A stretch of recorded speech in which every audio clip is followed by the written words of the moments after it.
And as the world mourns the Queen's passing, Charlotteans are also observing the end of an era. We're also learning more about her connection to the late Reverend Billy Graham. WCNC Charlotte's Jane Monreal joining us live tonight with more on this relationship. Hi, Jane.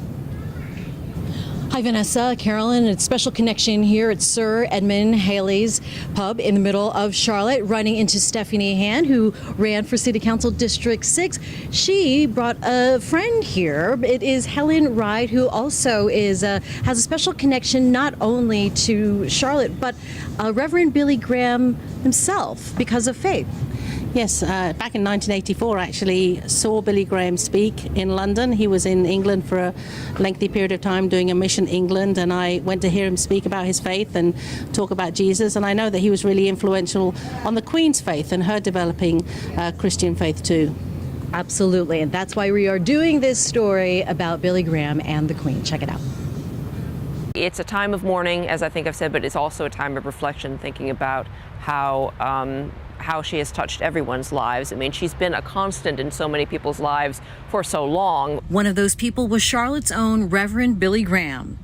We stopped by the soon-to-be-open Billy Graham Archive and Research Center to learn a little more about how the bond between Graham and Queen Elizabeth II came to be. And this goes back to 1954. This was the first great meeting. David Bruce, Graham's longtime assistant and executive VP of the library, says the following year, in 1955, Graham was invited to preach in Scotland. Prince Philip and the Queen saw Mr. Graham on that television program, and that set a chain of events to her inviting him to come to Buckingham Palace for a meeting. They met on at least 3 more occasions while he was in England. This picture would have been 1984. Bruce says England is where Graham visited most, with 21 visits to Great Britain. And that bond was really based on that first program she heard him preach in 1955.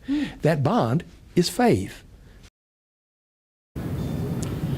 So I interrupted these ladies' dinner with Helen's shepherd's pie, typical British food, right? Very much. And I had to give Stephanie a hard time about her not British food, but it's all good. It's all good, and it's great, and it's good fellowship out here as we honor the King of England and the former Queen. Right. Speaking of King of England, King Charles, Helen, who is now a dual citizen here of North Carolina, the U.S., as well as Great Britain. That's right. Hard act to follow, you said, but... You know, it's going to take a long time to get used to it, but he's ready for the job, and I believe he's the right person, and he's the only person who can be the king, and we're glad to welcome him to be King Charles III.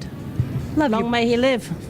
Long live the king. Okay, well, your food's getting cold, ladies, so thank you for helping me out here at Sir Edmund Halley's pub. Absolutely. Live in Charlotte. Jane Monreal, WCNC Charlotte with shepherd's pie. Enjoy. Bon appetit.